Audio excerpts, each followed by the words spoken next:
If you took every galaxy in the observable universe, all 2 trillion of them, and you spread them out evenly across the entire volume of space, the universe would look nothing like what it actually does. The actual universe is not evenly filled. It is organized into a specific pattern, a pattern that no one predicted before it was observed, a pattern whose existence had to be discovered because it was so different from anything that intuition or simple theory suggested. The actual universe is arranged like a cosmic web, with the matter concentrated into thin sheets and filaments that surround enormous enclosed regions where almost nothing exists. These empty regions are the cosmic voids, and they are the subject of tonight's exploration. And the first thing to understand about them, the thing that makes everything else about them strange and interesting and worth an entire night, is their scale. A large void in the universe can span 300 million light-years from one side to the other. To put that in context, the Milky Way is 100,000 light-years across. The gap between the Milky Way and the nearest large galaxy cluster is roughly 50 million light-years. A single cosmic void contains enough volume to fit 6,000 Milky Way to Virgo cluster distances inside it, end to end. The largest empty places in the universe are not voids between stars, or voids between galaxies, or voids between galaxy clusters. They are structures in their own right, defined not by what they contain, but by what they lack, and they are among the largest coherent structures that the universe has produced. Welcome to Dusk and Discovery. This is a night about absence, about what the universe chose not to fill, and about what that absence reveals about how the universe works and where it is going. Get comfortable. Subscribe if you want more nights like this. Let us go into the empty places. The idea that the universe has large-scale structure, that matter is arranged in a specific pattern across the vast distances of intergalactic space, is one that took a long time to establish. For most of the history of astronomy, the universe was assumed to be roughly homogeneous on large scales, with matter distributed more or less evenly when averaged over sufficiently large volumes. This assumption is embedded in the cosmological principle, which states that the universe is homogeneous and isotropic on large scales, that no location in the universe is privileged, and no direction is preferred. The cosmological principle is the foundation of the standard Big Bang cosmology, the assumption that allows the Friedmann equation to be applied to the universe as a whole, and that underpins all of the precision cosmology we have been discussing across these nights. The cosmological principle is not wrong. It is correct in a statistical sense when averaged over sufficiently large volumes, above roughly 1 billion light-years or so. But on scales below that averaging threshold, the universe is very far from homogeneous. The matter is organized into the cosmic web, with galaxies concentrated into thin sheets and filaments, whose intersections form the rich galaxy clusters like Virgo and Coma, and with the vast interiors of the enclosed cells being nearly empty of galaxies. The deviation from homogeneity on scales of tens to hundreds of millions of light-years is large and systematic, not a small statistical fluctuation, but a fundamental feature of the universe's structure. The discovery that the universe has this large-scale structure, with its pattern of filaments and voids, came gradually and in stages over several decades, and the progression of the discovery illustrates something important about the process of science at the observational frontier. The first hints came from the surveys of galaxies that were conducted in the 1970s and 1980s, as astronomers began systematically measuring the distances to galaxies, not just their positions on the sky, but their positions in three-dimensional space. The measurement of a galaxy's distance requires measuring its redshift, the shift in the wavelengths of its spectral lines toward the red end of the spectrum caused by the expansion of the universe. And this requires spectroscopy, the dispersal of the galaxy's light by wavelength to reveal the specific spectral features.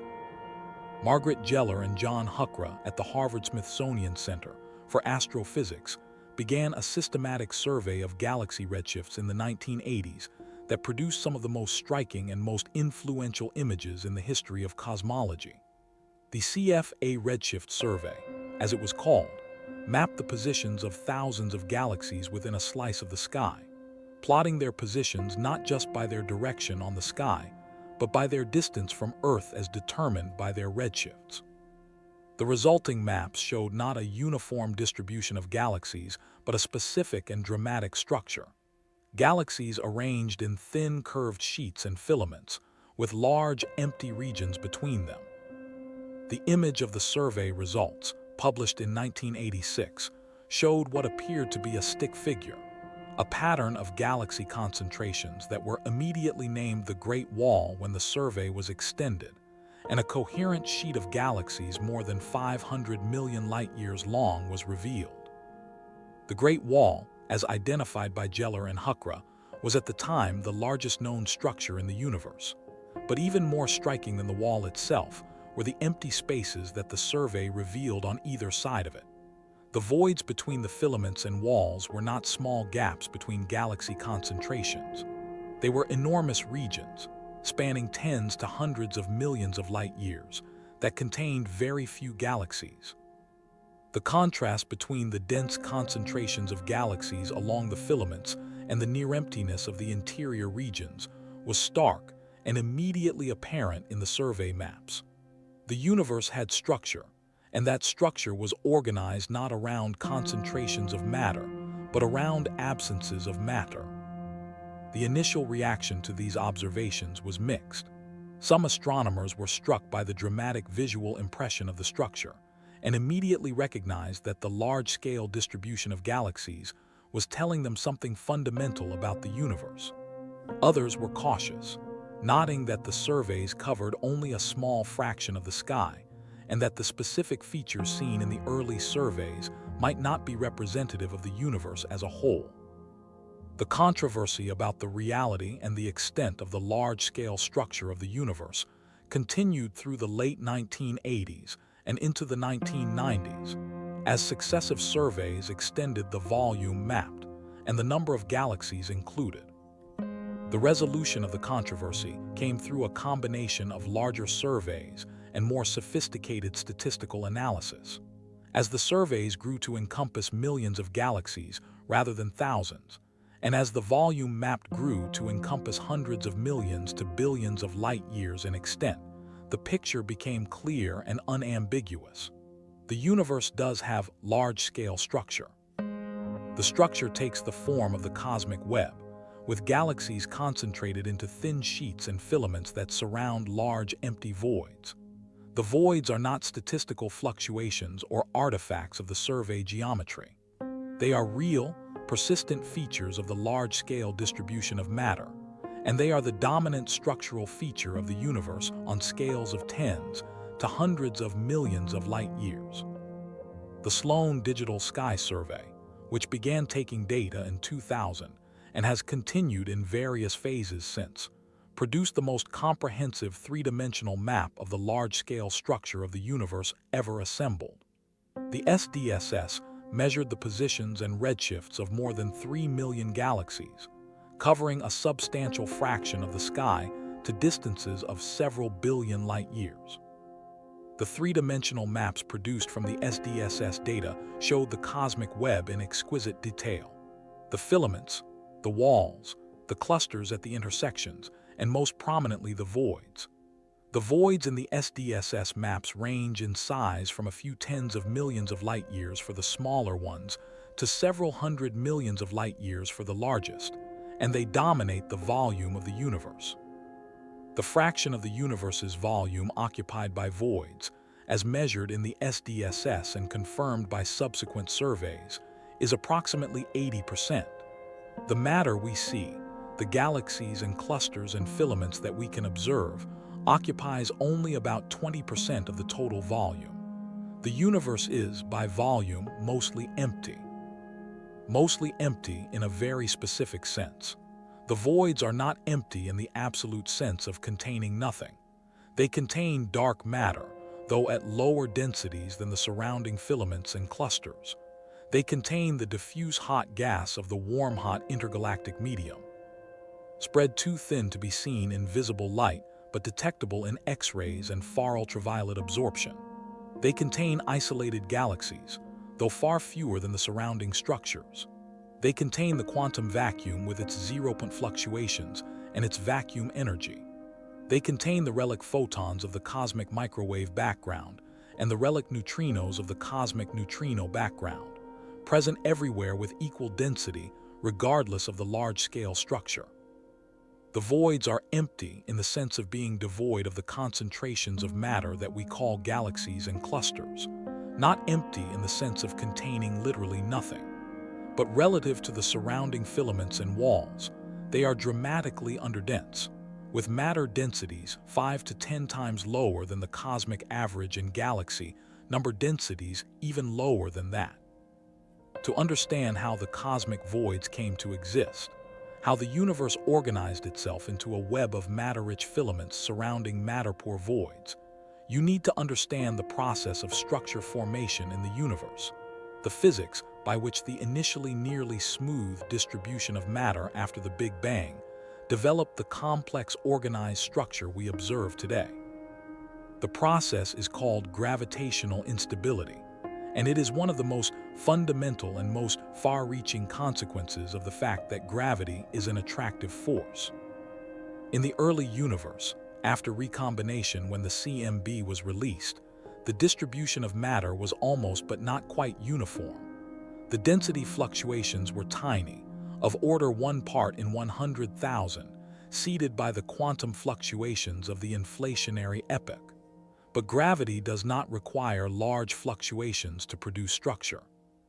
It requires only that there be some fluctuations, however small, because the attractive nature of gravity means that regions that are slightly denser than average pull more matter toward themselves, becoming denser, which causes them to pull more matter, which makes them still denser. The process is self-reinforcing and unstable in the technical sense. A small perturbation grows rather than decays, amplified by the same force that created it. Over billions of years of cosmic time, the tiny density fluctuations of the early universe grew under gravity into the large density contrasts we observe today, with the densest regions becoming galaxies and clusters, and the least dense regions becoming voids. The physics of this growth is described by the equations of cosmological perturbation theory, which track the evolution of density fluctuations in an expanding universe. On small scales, the growth of fluctuations is complicated by the pressure of the radiation and baryonic matter, which resists compression and produces the acoustic oscillations in the CMB that encode the sound horizon. On large scales, above the gene scale at which pressure becomes important, the growth is dominated by gravity and is well described by a simple equation. The amplitude of a density fluctuation grows proportionally to the cosmic scale factor during the matter-dominated era. This means that a fluctuation of 1 part in 100,000 at recombination, when the universe was 1,000th its current size, grows to a fluctuation of roughly 1 part in 100 today. On small scales, where the fluctuations were larger in amplitude to begin with, and where the growth continued through nonlinear effects as the fluctuations reached and exceeded unity, the density contrast has grown to values of millions, producing the galaxies and clusters we observe. The growth of voids is the flip side of this process. The regions that were slightly underdense at recombination pulled less matter toward themselves than the surrounding denser regions. The matter within these underdense regions was attracted outward, toward the surrounding overdensities, and slowly drained away from the void interior. As the void lost matter, its density dropped further below the cosmic average, which reduced its gravitational pull further, which allowed more matter to drain away. The process is also self-reinforcing, but in the opposite direction from the growth of overdensities. Voids grow by emptying, by losing matter to the surrounding structures, and the emptier they become, the faster they empty further. The dynamics of void formation and growth are in some ways the most interesting and least appreciated aspect of structure formation. The growth of overdensities, The formation of galaxies and clusters is driven by the well-understood physics of gravitational collapse, which has been studied in detail for decades. The growth of voids is less dramatic, proceeding through the gradual outward drainage of matter rather than the spectacular collapse and shock heating of infalling gas, but it is equally fundamental and equally well described by the theory. In the matter-dominated era, voids grow in size as the matter drains from their interiors into the surrounding filaments and walls.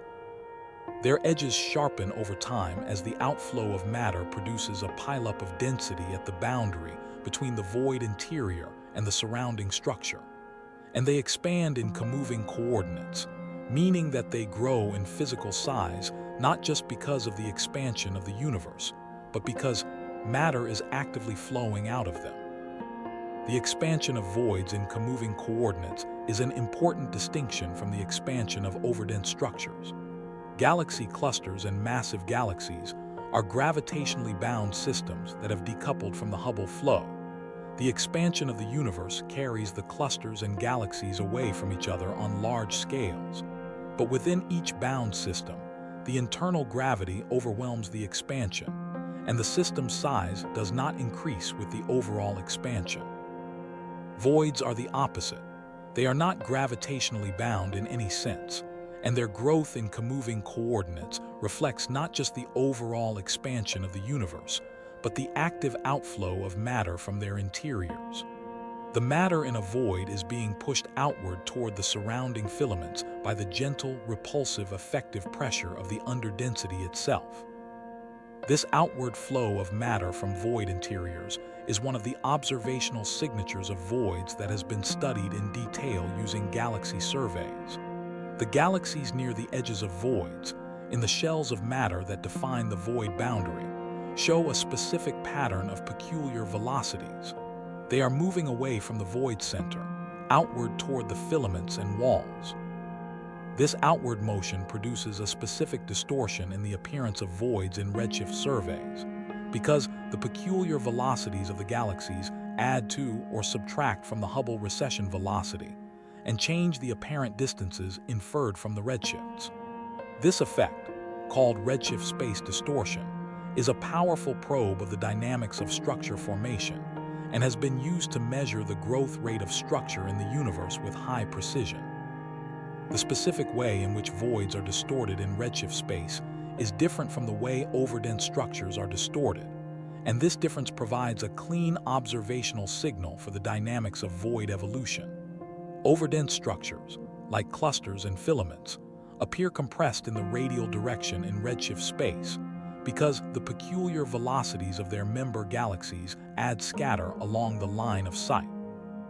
Voids appear elongated in the radial direction in redshift space because the outflow velocities of their boundary galaxies stretch the apparent void size along the line of sight. This stretching is called the Alcock-Paczynski effect, and measuring it provides a geometric test of the expansion of the universe that is sensitive to the dark energy equation of state. The use of voids as cosmological probes has grown significantly over the past decade, as the large galaxy surveys have provided sufficiently large samples to measure void properties with high statistical precision. The void abundance, the number of voids as a function of size, is sensitive to the amplitude of the matter-power spectrum and to the growth rate of structure. The void-galaxy cross-correlation, the statistical tendency of galaxies to cluster at void boundaries and to be absent from void interiors, is sensitive to the bias of galaxies relative to the underlying dark matter distribution. The void autocorrelation, the clustering of voids with each other, encodes information about the large-scale matter distribution that complements the information encoded in galaxy clustering. Each of these statistics provides a different and complementary probe of the cosmological model, and together they constitute a powerful new observational toolkit that is being developed and applied by multiple research groups. The largest voids in the observable universe are structures that have no adequate comparison in ordinary experience, and spending time with their actual scale is worth doing before we go further into the physics. The Boötes Void, discovered by Robert Kirshner and his colleagues in 1981 during a survey of galaxy redshifts in the direction of the constellation Boötes, is one of the most famous and most studied of the large cosmic voids. It was discovered when the survey found a region in the sky approximately 300 million light-years from Earth that contained almost no galaxies, a region that subsequent observations established as being roughly 330 million light-years across. When Kirshner and his colleagues first described the Boötes Void, they noted that it was so large that if the Milky Way had been located in its center, we would not have known that other galaxies existed until the 1960s, because the nearest galaxies would have been too far away to detect with the instruments available before that decade. This is a specific and striking statement about the scale of the void. It is large enough that its interior is observationally comparable to being alone in the universe, with no visible companions for 330 million light-years in every direction. 330 million light-years. The light that has been traveling since the universe was 3 billion years old, before the Earth existed, is just now crossing the diameter of the Boötes Void. The photons that left one side of the Boötes Void when the universe was in the early stages of galaxy formation are just now arriving at the other side. The void is old enough and large enough that the light crossing it has been traveling for a significant fraction of the universe's history. And the void is not unique. There are many voids of comparable or larger size in the observable universe, and the statistics of their sizes and abundances is a key observational constraint on the cosmological model. The Eridanus void, also called the Great Void or the cold spot void, is associated with the cold spot anomaly in the cosmic microwave background, a region of anomalously low temperature in the CMB sky roughly 5 degrees across that has been known since the WMAP observations and has been confirmed by Planck. The cold spot has attracted significant attention because its temperature is lower than expected from the standard inflationary model by an amount that is statistically anomalous, roughly 2 to 3 sigma depending on the statistical method used. Various explanations have been proposed for the cold spot, including the possibility that it is a statistical fluctuation in the standard model, the possibility that it is a signature of a supervoid along the line of sight, and the more exotic possibility that it is a signature of a collision between our universe and another bubble universe in the inflationary multiverse. The supervoid explanation is based on a real and well-understood effect called the integrated Sachs-Wolf effect. When a photon of the CMB travels through an underdense region, it is slightly blue-shifted as it falls into the gravitational potential well of the void, and then slightly redshifted as it climbs out. In a matter-dominated universe, the potential well of the void is static, and the blue shift and redshift cancel exactly, leaving the photon with the same energy it started with.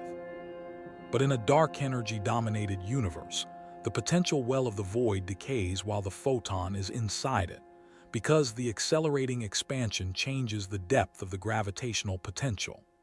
As a result, the photon climbs out of a slightly shallower potential than it fell into, and the net effect is a slight redshift, a decrease in the photon's energy, a decrease in its apparent temperature.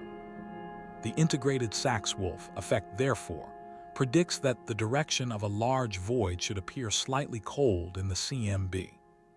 The question is whether the supervoid along the line of sight to the cold spot is large enough and deep enough to explain the observed temperature depression. A supervoid of radius approximately 300 million light-years at a redshift of approximately 0.2 has been identified in galaxy surveys along the direction of the cold spot, and its size and depth are broadly consistent with what would be needed to produce the observed cold spot through the integrated Sachs-Wolf effect. However, the amplitude of the cold spot appears to be larger than what the integrated Sachs-Wolf effect from this supervoid can account for, suggesting either that the void is deeper than currently estimated or that additional effects are contributing to the temperature depression. The controversy over the cold spot and its association with the supervoid is ongoing, and the interpretation of the cold spot as a signature of a supervoid, a pre-Big Bang scenario, or a standard statistical fluctuation remains unsettled. The cosmic voids are not just cosmological probes and not just passive empty spaces. They are environments with their own physical character, and the galaxies and other matter that they contain are affected by that character in specific and interesting ways. The void environment is one of the most extreme low-density environments in the universe, and the properties of galaxies that form and evolve in void environments differ systematically from the properties of galaxies in denser environments like filaments and clusters. Understanding these environmental effects on galaxy properties is one of the most active areas of research in observational cosmology, and the void is the laboratory in which these effects can be most cleanly studied because it represents the most extreme low-density limit. The general expectation, confirmed by observations, is that void galaxies are systematically different from galaxies in denser environments in ways that reflect the different density of the surrounding medium and the different history of interactions and mergers. Galaxies in dense environments like clusters have been subjected to frequent interactions with neighboring galaxies and to the ram pressure of the hot intracluster medium, which strips the cold gas from the galaxy disk and suppresses star formation. Galaxies in voids have had far fewer interactions, have not been subjected to ram pressure stripping, and have had their cold gas reservoirs preserved for much longer. As a result, void galaxies tend to be bluer, more actively star-forming, more disk-dominated, and more gas-rich than galaxies of similar mass in denser environments. These environmental differences in galaxy properties are a direct consequence of the void's defining characteristic, its emptiness. The low density of the void environment means that the galaxies within it evolve more in isolation, driven more by their own internal physics than by the interactions with neighbors that dominate the evolution of galaxies in the dense filaments and clusters.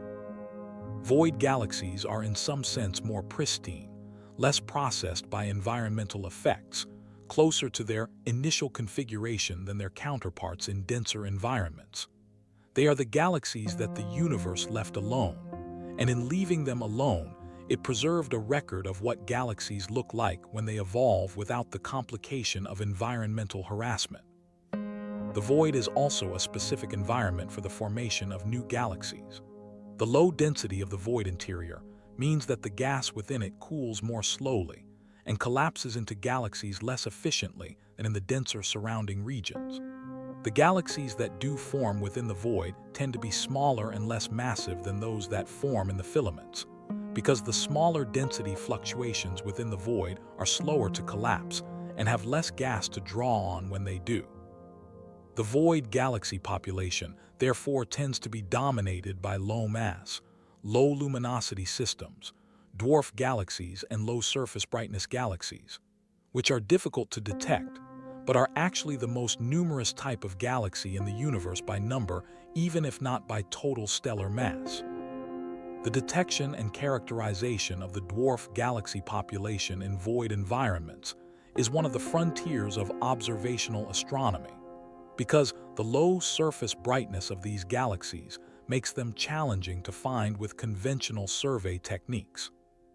The upcoming surveys with the Vera Rubin Observatory, which will conduct a decade-long photometric survey of the sky with a sensitivity far exceeding any previous wide-area survey, are expected to discover enormous numbers of low-surface brightness galaxies in void environments that have been missed by earlier surveys.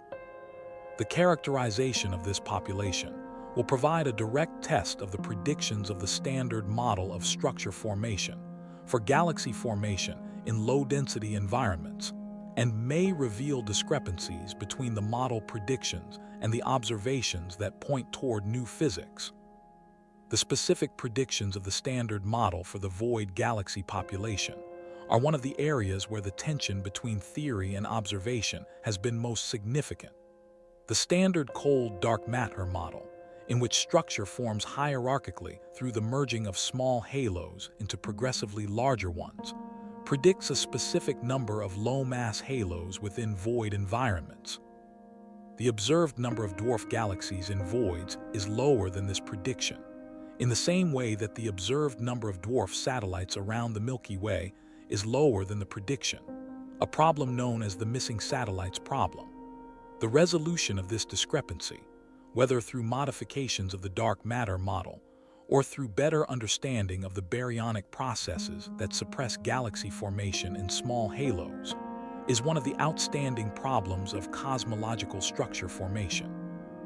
What the voids are telling us, through their size and their dynamics and the properties of the galaxies within them and the anomalies in the CMB associated with them, is something fundamental about how the universe organized itself over 13.8 billion years of gravitational evolution. The voids are not accidents or gaps or incidental spaces between the interesting structures. They are active participants in the process of cosmic evolution, shaped by the same physical forces that shape the galaxies and clusters, and in turn shaping the environment in which those galaxies and clusters exist. The void and the filament are two aspects of the same structure, the cosmic web, and neither can be understood without the other. The cosmic web itself, with its filaments and voids and walls and clusters, is the largest structure in the universe that has a specific physical origin in the initial conditions of the Big Bang. It is the gravitationally amplified imprint of the quantum fluctuations of the inflationary epoch, grown and organized over billions of years by the interplay of gravity, dark energy, dark matter, and baryonic physics into the specific pattern of large-scale structure we observe today. The voids are the regions where the initial fluctuations were slightly smaller than average, where gravity lost the competition with the outward tendency of slightly underdense matter, and where the result of that competition, played out over billions of years of cosmic time, is the near emptiness that we observe. They are the negative space of the universe, defined by absence, but that absence is as physical and as precisely determined as any presence. The void is not where the universe failed to do something. It is where the universe did something specific. It organized the absence of matter into a coherent and enormous structure, a structure that spans hundreds of millions of light years, that contains its own galaxy population and its own gas content and its own dark matter distribution, and that is actively growing and evolving through the outflow of matter from its interior and the sharpening of its boundaries. The void is not nothing. The void is a specific and important something, and understanding it is essential for understanding what the universe is and how it came to be the way it is. The void did something specific. It organized the absence of matter into a coherent structure that spans hundreds of millions of light years, and that continues to evolve according to the same physical laws that govern everything else in the universe. To understand what that something specific is, to get past the visual impression of emptiness and into the actual physical content of a void, you have to ask what a void looks like on the inside, not from the outside where the absence is the dominant feature, but from within the structure itself, where the specific arrangement of what little matter exists and the specific pattern of motions tells a precise story about the gravitational history of the region. Start with the dark matter. The dark matter distribution inside a void is the most fundamental aspect of the void's internal structure, because dark matter dominates the mass budget of the universe, and its distribution determines the gravitational potential that governs everything else. In the filaments and clusters surrounding the void, the dark matter is concentrated into halos, the gravitationally bound structures that host galaxies and galaxy groups and clusters. In the void interior, the dark matter is spread more diffusely, not concentrated into halos of the same mass as those in the filaments, but present as a background field at a density several times lower than the cosmic average. The dark matter in the void is not organized into halos as efficiently as in the surrounding denser regions, Because the lower density means that the initial fluctuations that seed halo formation were smaller, the gravitational collapse takes longer, and many of the small halos that would form in a denser environment have not yet had time to form or have merged into their surroundings.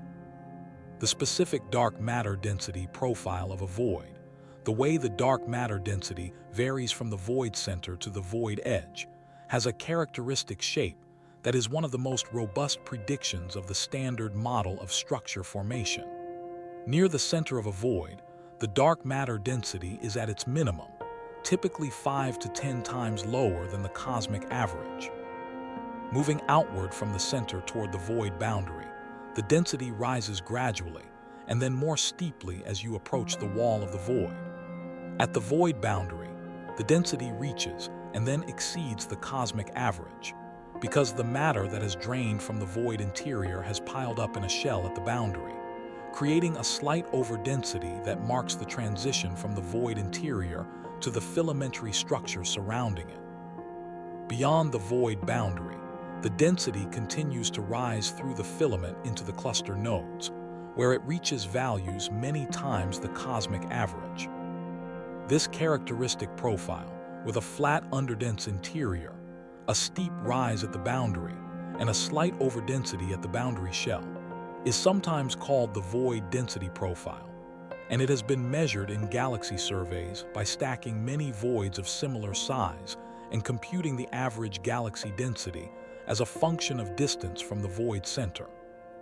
The measurement requires careful accounting for the survey geometry and selection effects, but the characteristic profile has been clearly detected in multiple surveys, including the SDSS and the 2DF Galaxy Redshift survey, and it agrees well with the predictions of N-body simulations that model the formation of structure in the standard cold dark matter cosmology. The flat interior of the void density profile is a consequence of the specific dynamics of void evolution. In the linear regime, when the density fluctuations are small compared to the mean, the growth of an underdensity proceeds by the outflow of matter from the underdense region, and this outflow tends to flatten the density profile in the interior. Matter drains outward uniformly from all directions, and the result is a nearly constant low density across the void interior. As the void evolves into the nonlinear regime, where the density contrast has become large and the simple linear theory no longer applies, the interior density profile becomes even flatter because the outflow has continued for longer and has removed matter more completely from the interior. The oldest and most evolved voids have the flattest interior profiles, with nearly constant density across most of the void volume, and the steepest boundary shells, where the accumulated outflowing matter has built up the most. The slight overdensity at the void boundary is one of the most interesting features of the void density profile, because it is a direct observational signature of the matter that has been evacuated from the void interior. Conservation of matter requires that the matter removed from the void interior must go somewhere, and the somewhere is the boundary shell and the surrounding filaments. The boundary shell is therefore an accumulation of matter that was once inside the void, but has been pushed outward by the void dynamics over billions of years of cosmic evolution. The thickness and density of the boundary shell encode information about the rate of void expansion and the total mass evacuated from the interior. The velocity field inside a void is the most directly observable consequence of the void dynamics, and it is one of the most important probes of the void's cosmological properties. The basic structure of the velocity field is simple. Matter is flowing outward from the void center in all directions. The velocity of this outflow increases from 0 at the void center to a maximum near the void boundary, and then decreases outside the boundary as the outflow merges with the general peculiar velocity field of the surrounding large-scale structure. This specific pattern of outward flow, called the void expansion velocity field, is the gravitational signature of the void's underdensity, the velocity pattern that gravity produces in response to a region with less mass than average. The magnitude of the void expansion velocity is proportional to the depth of the void's underdensity and to the void's size, and it is sensitive to the rate at which the density fluctuations are growing, which in turn depends on the amount of matter in the universe and the properties of dark energy. This sensitivity makes the void expansion velocity field a powerful cosmological probe, specifically of the growth rate of structure, which is one of the key observables for testing theories of dark energy and modified gravity. In the standard general relativistic cosmology with a cosmological constant, the growth rate of structure has a specific predicted value as a function of redshift. Alternative theories of gravity, which modify the Einstein field equations to explain the accelerating expansion without a cosmological constant, predict different growth rates. Measuring the void expansion velocity field, therefore, provides a test of general relativity on cosmological scales. The measurement of the void velocity field is done indirectly through the redshift space distortions that the peculiar velocities produce in galaxy surveys. When a galaxy's redshift is used to infer its distance, the peculiar velocity of the galaxy along the line of sight adds to or subtracts from the Hubble recession velocity, producing an apparent displacement in the radial direction. For galaxies flowing outward from a void, those on the near side of the void are moving toward the observer, reducing their apparent recession velocity and making them appear closer than they actually are. Galaxies on the far side of the void are moving away from the observer, increasing their apparent recession velocity and making them appear more distant. The net effect is that the void appears elongated in the radial direction in redshift space, stretched along the line of sight compared to its true circular shape. This stretching, called the linear Kaiser effect for voids, is the signal used to measure the growth rate of structure from void statistics. The measurement of the void galaxy cross-correlation function in redshift space, which captures the average galaxy density and velocity field around voids as a function of the separation direction, has been carried out in multiple galaxy surveys and has produced competitive constraints on the growth rate of structure. The BOSS survey, the Baryon Oscillation Spectroscopic Survey that is one of the main components of the SDSS program, measured the void galaxy cross-correlation at multiple redshifts and found results consistent with the standard general relativistic prediction for the growth rate. The Dark Energy Spectroscopic Instrument, which began operations in 2021 and is surveying tens of millions of galaxies at redshifts up to about 2, is providing void statistics with significantly better precision than BOSS, and the first results from DAISY are beginning to appear in the literature. The Euclid satellite will provide void statistics at higher redshifts and over a larger sky area than any previous survey, potentially providing the most precise constraints on the growth rate of structure from void statistics ever achieved. The relationship between void size and void depth, the correlation between how large a void is and how underdense its interior is another important statistical property that encodes information about the initial conditions of the universe and the subsequent structure formation history. In the standard model, larger voids are on average deeper than smaller voids, because larger fluctuations in the initial density field have had more time and more volume to develop into larger underdensities. The specific relationship between size and depth, characterized by the void size function, the number of voids of a given size per unit volume as a function of depth, is a sensitive probe of the amplitude of the matter-power spectrum and of the growth rate of structure. The void size function was first computed theoretically by Scheth and van de Weygert in 2004, who developed a model analogous to the Press-Schechter model for the abundance of dark matter halos, but applied to the abundance of voids. Their model predicts a specific distribution of void sizes that depends on the amplitude of the initial density fluctuations and on the cosmological parameters, particularly the matter density and the dark energy equation of state.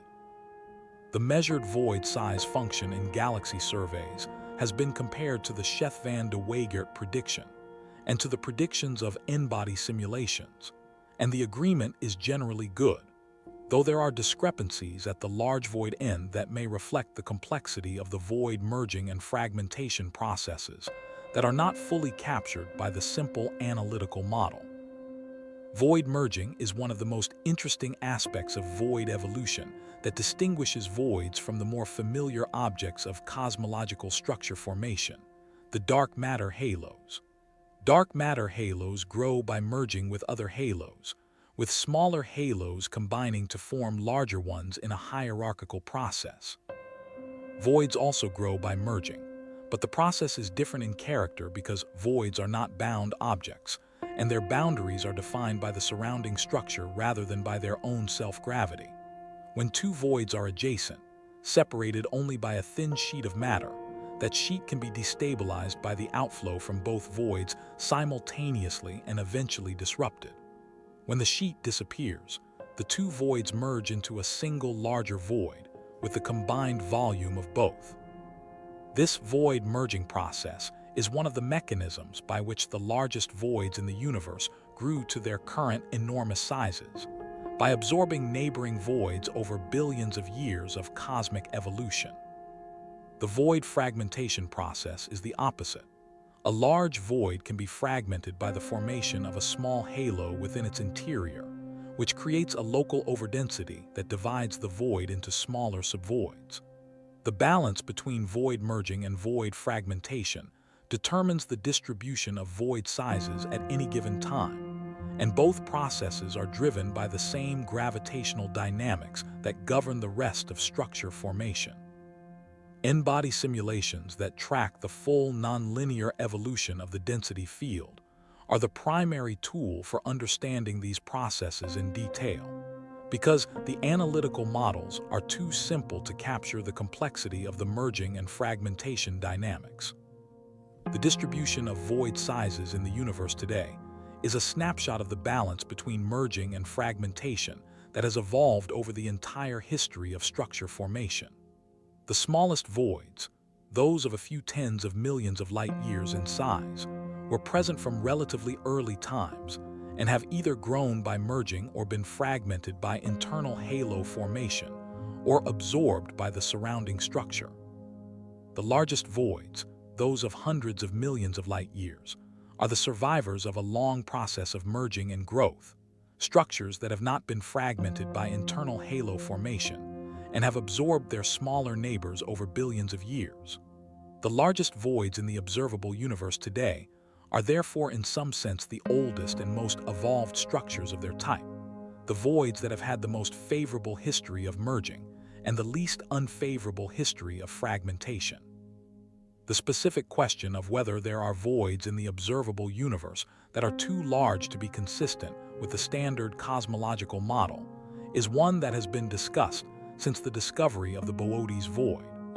The standard model, with the specific amplitude of the initial density fluctuations set by the CMB measurements, makes specific predictions for the maximum void size expected in the observable universe. The Boötes Void, at roughly 330 million light-years, is near the upper end of what the standard model predicts for a single connected void, and its existence has been cited as evidence both for and against the standard model depending on the specific analysis. More recent surveys have found several voids of comparable or larger size, and statistical analyses suggest that the largest observed voids are consistent with the standard model within the uncertainties of the measurements and the simulations. The Hercules Corona Borealis Great Wall, which we mentioned in the Virgo supercluster video, is the largest known structure in the observable universe. A filamentary sheet of galaxies spanning approximately 10 billion light-years.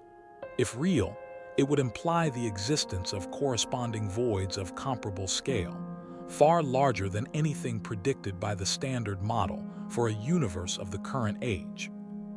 The existence of the Hercules Corona Borealis Great Wall is based on the distribution of gamma ray bursts rather than on a direct galaxy survey, and its status as a genuine coherent structure rather than a chance alignment of gamma-ray burst sources, is contested. Future surveys with the ability to map the galaxy distribution at the relevant redshifts and scales will provide the data needed to confirm or refute the existence of structures of this scale, and their confirmation would pose a significant challenge to the standard cosmological model. The largest undisputed voids in the observable universe have a specific and important relationship to the dark energy that is driving the accelerating expansion of the universe. We have mentioned the integrated Sachs-Wolf effect, the slight cooling of CMB photons that pass through underdense regions in a dark energy-dominated universe. This effect provides a direct observational link between the void population and the dark energy, because the amplitude of the ISW signal depends on the depth and the size of the void, and on the rate at which the gravitational potential is decaying, which depends on the dark energy equation of state. The measurement of the ISW effect by cross-correlating the CMB temperature map with galaxy survey maps has been achieved in multiple surveys, providing a direct confirmation that the dark energy is causing the gravitational potential to decay, and that the universe is dark energy dominated at late times. The voids are the most important contributors to the ISW signal because they provide the largest underdensities, and therefore the largest potential wells that are decaying due to the dark energy. The future of void studies as a cosmological probe is closely tied to the future of large galaxy surveys, which will provide the void samples needed to measure the void statistics with the precision required to make competitive constraints on dark energy and the growth rate of structure. The DAISY survey, which is mapping tens of millions of galaxies at redshifts up to about 2, will provide void samples at multiple redshifts that will allow the redshift evolution of the void population to be measured for the first time with high statistical precision. The redshift evolution of the void size function, the void galaxy cross-correlation, and the integrated Sachs-Wolf signal from voids are all sensitive to the redshift evolution of the dark energy equation of state, providing constraints that complement those from the baryon acoustic oscillation measurements and the weak gravitational lensing measurements that are the primary scientific drivers of the DAISY and Euclid surveys.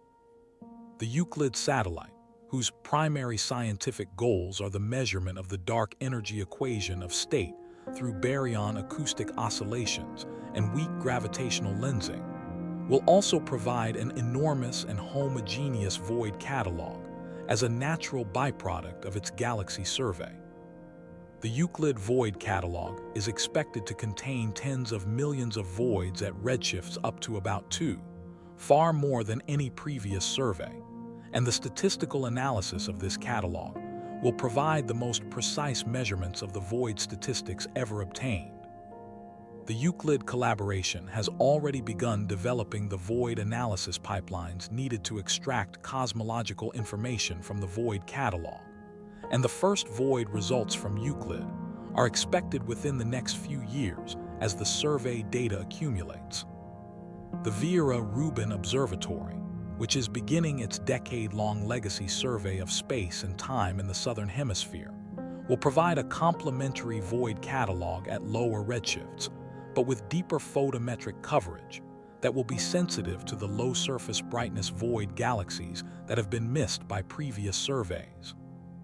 The Rubin survey will detect void galaxies down to luminosities that are orders of magnitude fainter than those accessible to the SDSS or the BOSS survey, providing the first comprehensive census of the void galaxy population at low luminosities. This census will test the predictions of the standard model for the galaxy luminosity function in low-density environments, and will provide the observational data needed to understand the physical processes that determine the properties of void galaxies in the extreme low-density environment of the void interior. The square kilometer array will provide a different perspective on the void population through its mapping of the neutral hydrogen distribution across the universe using the 21-centimeter emission line. Neutral hydrogen is a tracer of the cold gas in galaxies and in the intergalactic medium, and its distribution in void environments differs from its distribution in the filaments and clusters in ways that reflect the specific physical processes at work in the low-density environment. The SCA will map the hydrogen distribution in void interiors with sufficient sensitivity to detect the filamentary hydrogen structures that connect the sparse void galaxies, providing a view of the void interior that is complementary to the optical galaxy surveys, and that reveals the gas dynamics of the low-density environment in detail.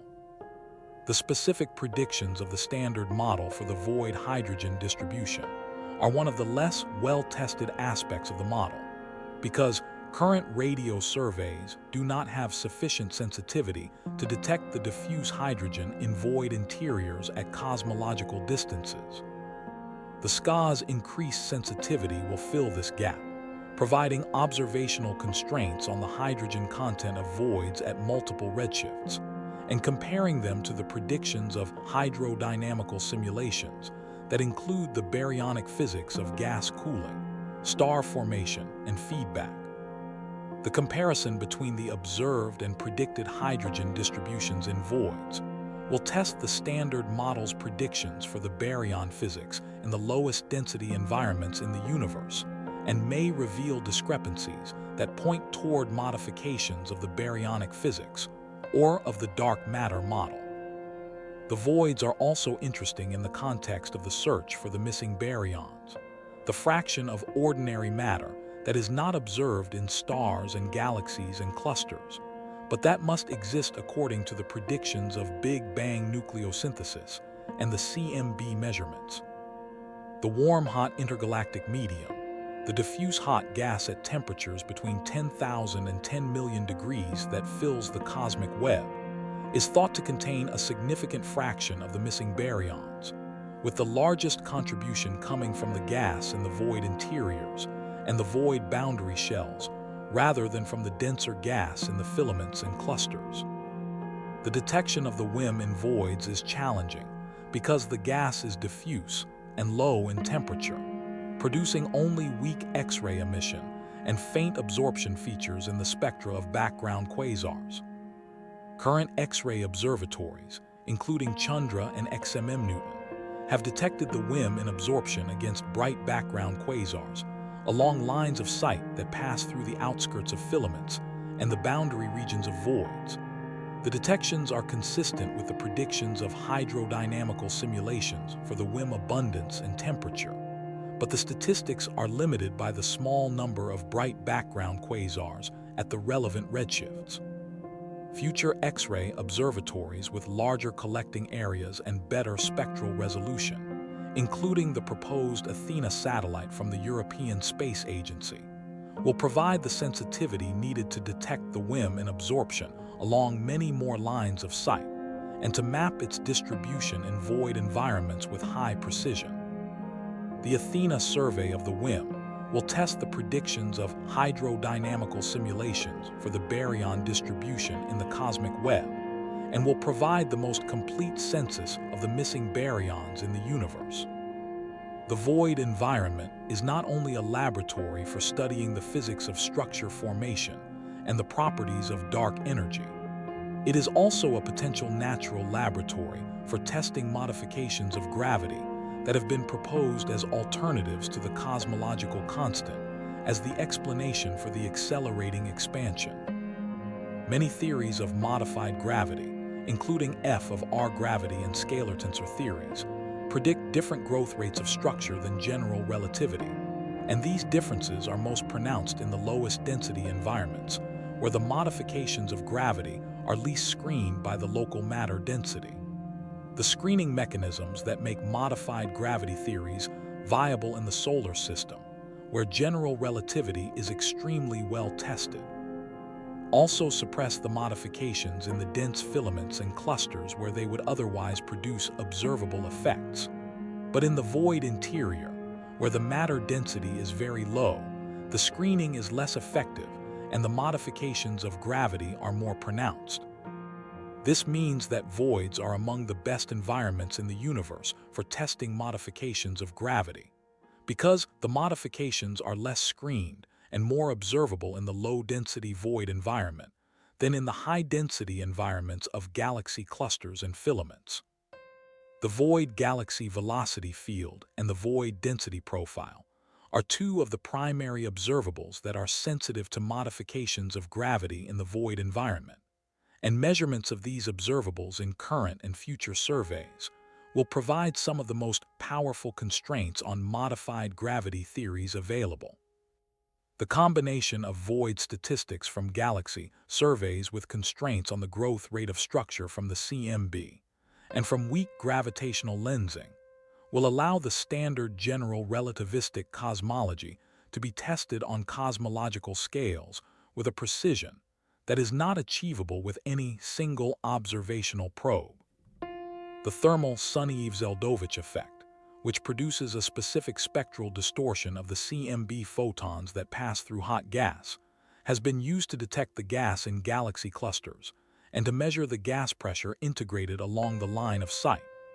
The same effect, in principle, can be used to detect the warm-hot gas in void environments, though the signal is much weaker because the gas density and temperature in voids are lower than in clusters. Current CMB experiments, including the Atacama Cosmology Telescope and the South Pole Telescope, have detected the thermal Sunyaev-Zeldovich signal from the large-scale structure as a whole, including contributions from the gas in filaments and voids. Future CMB experiments with higher sensitivity and angular resolution will be able to separate the void contribution and measure the thermal pressure of the gas in void interiors, providing a direct measurement of the gas temperature and density that complements the X-ray and absorption line measurements. The kinetic Sunyaev-Zeldovich effect, which produces a CMB temperature anisotropy proportional to the bulk velocity of the gas along the line of sight, is another probe of the velocity field in void environments. The outward flow of gas from void interiors produces a specific kinetic Sunyaev-Zeldovich signal that is correlated with the positions of voids in galaxy surveys. This signal has been detected in stacking analyses using CMB maps from the Planck satellite and the Atacama Cosmology Telescope, combined with void catalogs from the SDSS and other surveys, and the measurements are consistent with the standard model predictions for the void velocity field. Future measurements of the kinetic Sunyaev-Zeldovich signal from voids with more sensitive CMB experiments and larger void catalogs will provide more precise constraints on the void velocity field and on the growth rate of structure. The multi-wavelength picture of the void that is emerging from these diverse observational approaches, from galaxy surveys to X-ray observations to CMB experiments to radio observations, is one of the most complete pictures of any cosmological structure that we have. The void is not just a hole in the galaxy distribution. It is a three-dimensional structure with a specific dark matter density profile, a specific galaxy population, a specific gas content, a specific velocity field, and a specific set of observational signatures in the CMB and in the gravitational wave background. Each of these aspects of the void provides a different and complementary probe of the cosmological model, and the consistency of the measurements from different probes is one of the most powerful tests of the standard cosmological model that is available. The consistency is generally good. The standard cold dark matter model with a cosmological constant, the lambda CDM model, predicts void statistics that are in broad agreement with the observations from galaxy surveys, CMB experiments, and X-ray observatories. There are tensions at the level of the specific properties of the largest voids and the most underdense regions, and there are discrepancies in the number of low-mass galaxies in void environments that have not been fully resolved. But the overall picture is one of a standard model that works well even in the most extreme low-density environments, where the physics of structure formation operates in a regime that is very different from the dense environments of clusters and filaments. The remaining tensions and discrepancies are the most interesting aspects of the current observational situation, because they are the potential signals of new physics that goes beyond the standard model. The tension in the amplitude of structure formation, sometimes called the S8 tension, which refers to a combination of the matter density and the amplitude of matter fluctuations that is constrained by both the CMB and by weak gravitational lensing measurements, appears to be present in void statistics as well as in cluster statistics. The void statistics from galaxy surveys suggest a slightly lower amplitude of structure than the CMB measurements predict, which is the same direction as the S8 tension measured in weak lensing surveys. If this tension is real and not a systematic error, it may be pointing toward new physics in the dark matter or dark energy sector that suppresses the growth of structure relative to the prediction of the standard model. The specific form of new physics that would resolve the S8 tension while maintaining the excellent agreement of the standard model with the CMB measurements is constrained, but not uniquely determined by the current data. Among the candidates are a dark matter self-interaction that suppresses structure formation on small scales, a dynamical dark energy that reduces the growth rate relative to a cosmological constant, a modification of gravity that slows the growth of overdensities and underdensities alike, or a warm dark matter component that smooths out small-scale fluctuations and reduces the number of small halos. Each of these candidates makes specific predictions for the void statistics, the void size function, the void density profile, the void velocity field, that differ from the standard model predictions at a level that may be detectable with the next generation of surveys. What the voids are telling us, through all of these measurements and all of these probes, is something that goes beyond the specific constraints on dark energy or the growth rate of structure. They are telling us about the large-scale geometry of the universe, about the specific way in which the initial quantum fluctuations of the Big Bang organized themselves under gravity over billions of years into the pattern of matter and emptiness that fills the observable universe today. The voids are the largest coherent structures produced by this organization process, the structures where the initial underdensity has been amplified most completely into the near-emptiness of today, and they are therefore the most sensitive probes of the cosmological model at the largest scales. The universe organized the absence of matter into coherent structures spanning hundreds of millions of light years.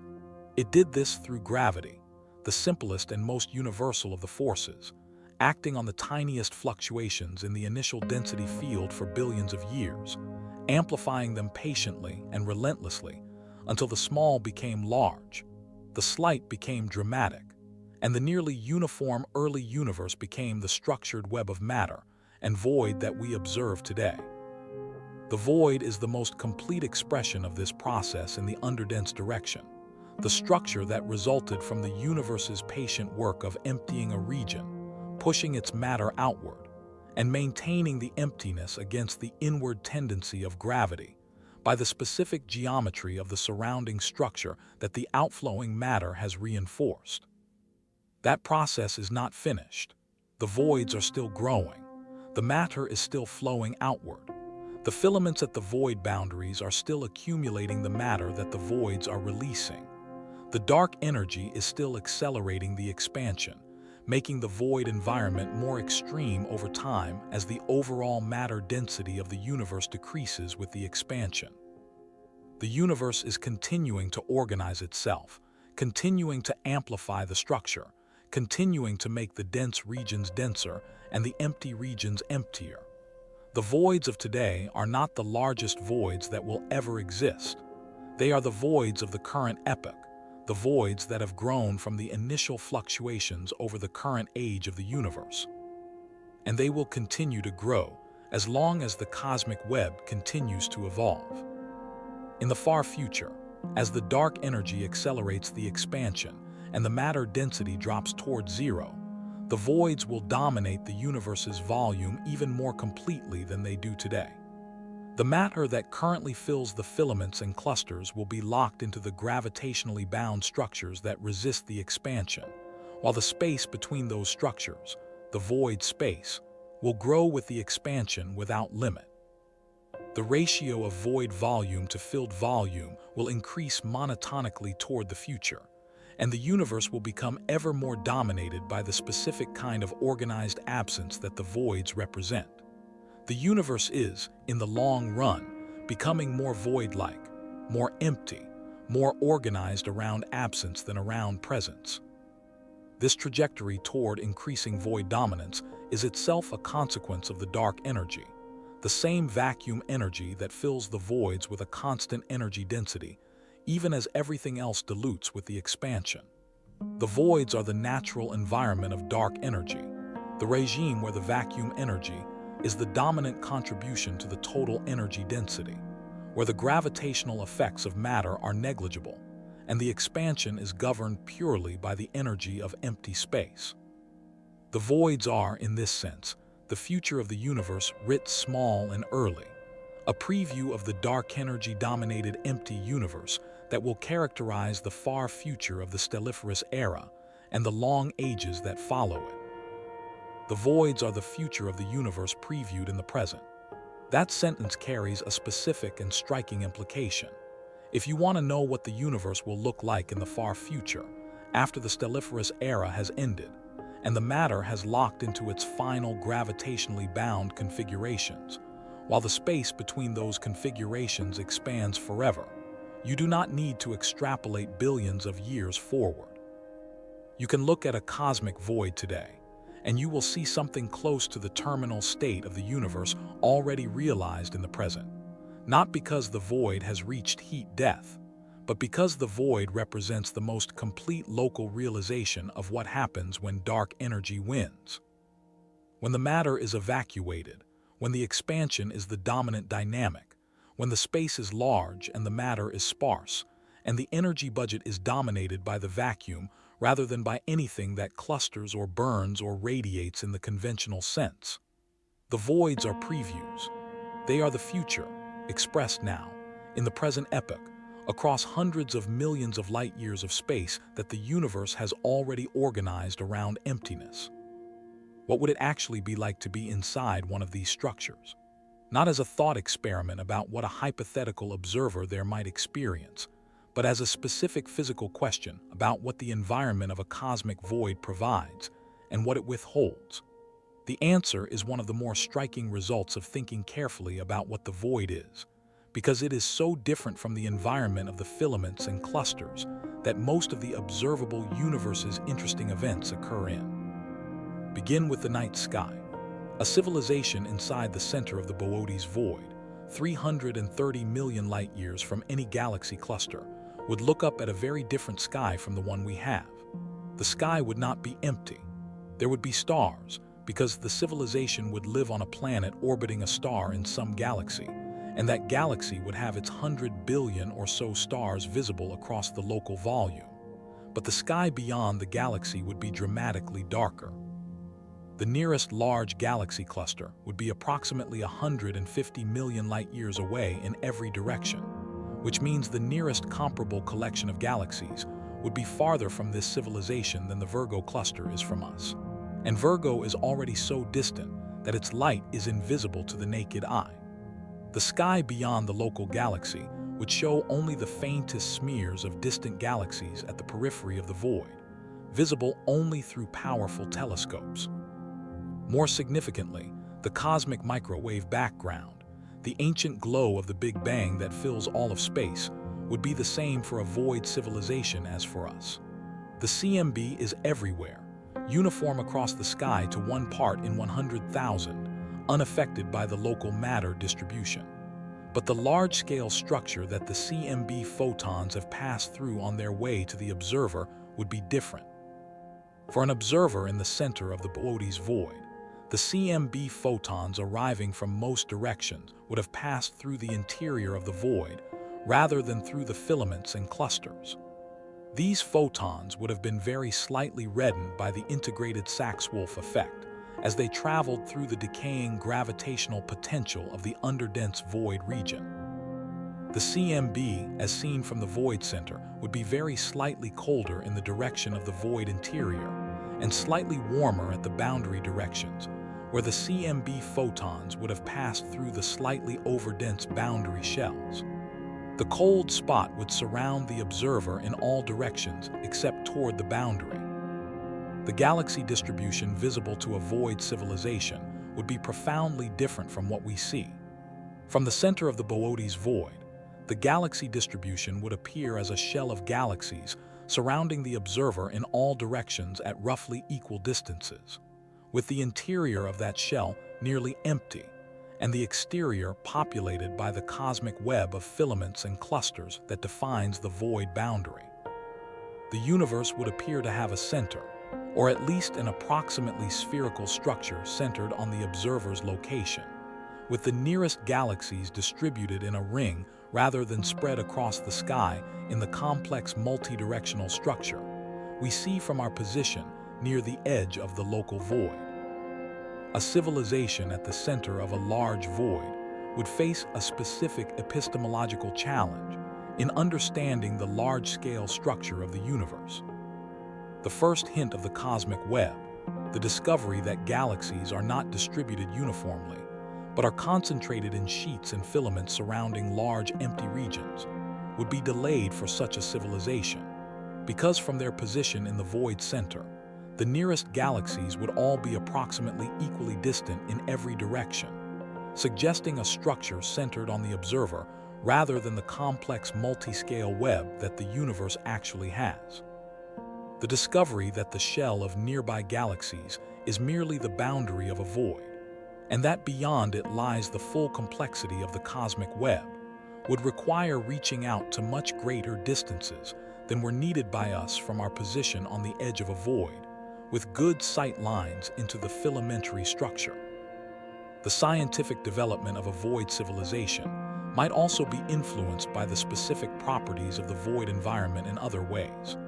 The low density of the void means that the intergalactic radiation background, the integrated light of all the galaxies in the universe, is slightly lower in the void interior than at the boundary or in the filaments, because fewer galaxies contribute to the background from the immediate surroundings. The cosmic ray flux, the high-energy particles produced by active galactic nuclei and supernovae that fill the universe, would also be lower in the void interior because the sources are more distant. These differences are small and would not directly affect the physics of stars or planets or life, but they represent specific environmental differences between the void and the filament that a sufficiently sophisticated civilization might eventually detect and use to infer their position in the cosmic web. The question of whether intelligent life is more or less likely to arise in a void environment than in a filament or cluster environment is connected to the questions we explored in the Dead Worlds video about galactic and cosmic habitability. The void environment is, in some respects, gentler than the denser environments of the filaments and clusters. The void is far from the active galactic nuclei and the gamma-ray bursts and the supernova-rich regions that can sterilize planets in denser environments.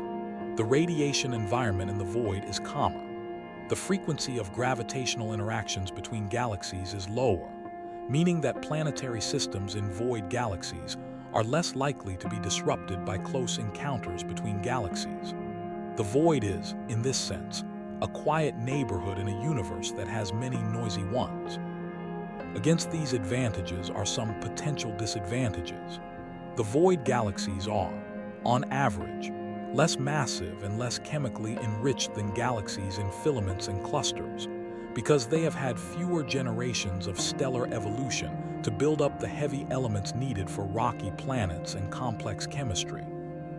A very early void galaxy, one that formed in the first billion years of the universe's history in an environment that was even less enriched than today's void galaxies, might not have had sufficient heavy elements for Earth-like planets to form. The habitability of void galaxies is therefore sensitive to the specific epoch of the void galaxy's evolution and the specific metallicity of its interstellar medium, in the same way that the habitability of any galaxy depends on its chemical evolution history. The local void, the large underdense region adjacent to our own local group of galaxies, is a much closer example of a cosmic void than the Boötes Void, and it provides a specific illustration of the relationship between our own cosmic address and the void structure. The local void is approximately 1 billion light-years in diameter, making it one of the larger voids in the local universe, and it lies on the opposite side of the local group from the Virgo cluster and the Great Attractor. The Milky Way and the rest of the local group sit at the edge of the local void, not in its interior, which means we have a view into the void from the boundary rather than from the center. The local void is the reason that the distribution of galaxies on the sky is asymmetric in a specific way. On one side of the sky, in the direction of Virgo and the Great Attractor, we see the dense filamentary structure of the local supercluster. On the other side, in the direction of the Eridanus and Fornax constellations, we see the relative emptiness of the local void. This asymmetry is reflected in the peculiar velocity of the local group. We are moving toward the Great Attractor, partly pulled by the mass of the Virgo cluster and partly pushed by the emptiness of the local void behind us. The void pushes, in the gravitational sense, because its underdensity creates a net gravitational force on the local group that points away from the void center and toward the denser surrounding structures. Brent Tully and his colleagues, in the same work that identified Laniakea as the supercluster containing the Milky Way, specifically noted the role of the local void in the peculiar velocity of the local group. The flow of the local group toward the Great Attractor and Laniakea's center is not just a pull from the overdense direction. It is a combined effect of the pull from the mass of Laniakea and the push from the underdensity of the local void. The void contributes approximately equally to our peculiar velocity as the concentration of matter in the opposite direction, which means that understanding where we are going requires understanding both the overdense structure that is pulling us and the underdense structure that is pushing us. We are, in a specific gravitational sense, being expelled from the void. The expulsion from the local void is a slow and gentle process on any human timescale, but over cosmic timescales, it is significant. The local group is moving at roughly 600 kilometers per second relative to the CMB rest frame, which is the sum of the pull from Laniakea and the push from the local void. In a Hubble time, approximately 14 billion years, the local group would cover roughly 800 million light-years at this velocity, comparable to a substantial fraction of the local void's diameter. Over the next billion years of the stelliferous era, the local group will have moved significantly further from the void center and further into the filamentary structure of Laniakea if the peculiar velocity is maintained. The void is not just a background environment for the local group. It is actively shaping the local group's trajectory through the cosmic web. The relationship between the local group and the local void illustrates something important about the cosmic web as a dynamical system. The web is not static. The galaxies within it are moving. The voids are expanding. The filaments are being fed by the outflow from the voids, and the clusters at the intersections are being fed by the inflow along the filaments. The entire structure is in motion, organized around the same gravitational dynamics that governs everything else in the universe, and the motion carries everything within it along trajectories that are determined by the combined gravitational effects of all the structures in the universe simultaneously.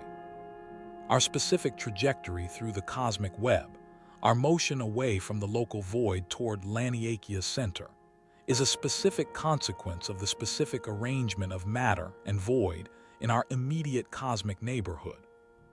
The cosmic web is therefore not just a spatial structure. It is a dynamical structure, a pattern of motions as much as a pattern of positions, and the voids are as important for the dynamics as the overdense structures. The standard picture of the cosmic web focuses on the visible structures, the galaxies and clusters and filaments that light up the maps. But the voids are the drivers of much of the dynamics, providing the outward push that feeds matter into the filaments, shaping the trajectories of galaxy groups like our own, and determining the future configuration of the web as the voids grow and merge, and the filaments concentrate their matter into the nodes that will eventually be the only bound structures remaining. The concept of the void as a driver of dynamics, rather than a passive empty space, is one of the most important conceptual shifts in understanding the cosmic web. The early descriptions of the large-scale structure focused almost entirely on the visible structures, the galaxies and clusters, and treated the voids as gaps between the interesting things. The modern picture recognizes that the voids are not gaps but structures, with their own physical content, their own dynamics, their own contribution to the motion of everything within the cosmic web. The void is not where the universe is absent. It is where the universe is organized around absence, and the organization is as real and as physically significant as the organization around presence in the filaments and clusters. The philosophical implications of the void as an organized absence are worth exploring carefully, because they connect to something fundamental about how we understand structure and meaning in general. The conventional view of structure is that it consists of things, of objects that are present and arranged in specific configurations. An empty space is not structure. It is the absence of structure, the region between the things that have structure. But the cosmic web challenges this view. The void is not the absence of structure. It is a specific kind of structure, one that is defined by the boundaries that surround it and by the dynamics that maintain its emptiness and drive its expansion. The void has a shape, a size, a density profile, a velocity field, a galaxy population, a gas content, an observational signature in the CMB. It has all of the properties that define a physical object, except the property of being made of dense matter. This realization, that the void is a structure defined by its emptiness rather than by its content, has an analog in many other areas of human understanding. In music, the silence between notes is as important as the notes themselves. The rhythm of a piece is defined as much by where the sound is absent as by where it is present, and a long silent pause can be as powerful as the loudest note. In visual art, the negative space surrounding a figure defines the figure as much as the figure itself, and artists deliberately construct the empty space to shape the perception of the filled space. In language, the pauses between words give structure to the meaning, and the unsaid is often as important as the said in defining what a communication is about. These are not just analogies. They point to something real about the nature of structure. That structure is defined by contrast, by the relationship between presence and absence, by the boundary between the filled and the empty. In the cosmic web, the filaments and clusters define the void boundaries, and the void boundaries define the filaments and clusters. Neither would be what it is without the other. The contrast between the dense filament and the empty void is what makes both of them visible and what makes both of them physical realities, rather than arbitrary selections from a uniform background. The void and the filament are aspects of the same structure, the same web, and understanding the web requires understanding both. The specific way in which the cosmic web is organized, with the voids occupying approximately 80% of the volume and the matter concentrated in the remaining 20%, is itself a statement about the universe's preference for organizing itself around emptiness rather than fullness. The universe had the option, given the same total amount of matter and the same gravitational dynamics, of organizing itself into a roughly uniform distribution with small fluctuations, or into a hierarchical tree of structures with no large empty regions, or into the specific web pattern that we observe. The web pattern, with its dominant voids and thin filaments, is what gravity produces from nearly uniform initial conditions, and it is not the only possible outcome, but the specific outcome that the combination of gravity, dark matter, dark energy, and the specific initial conditions of our universe produces. The dominance of the void in the cosmic web is in this sense a statement about what the universe fundamentally is. The universe is mostly empty, organized around the specific places where gravity has concentrated matter into the thin structures of the web. The matter is the minority, the special case, the regions where something unusual happened under the influence of gravity. The void is the default, the generic state, the condition that most of the universe's volume occupies. When you ask what the universe is like at a random point, the answer is almost certainly that it looks like a void interior. Dark, cold, with a matter density a few times lower than the cosmic average, with a handful of distant galaxies visible at the periphery, with the quantum vacuum and the CMB radiation and the relic neutrinos present everywhere with equal density, and with nothing else. This is the universe that most of the universe's space is.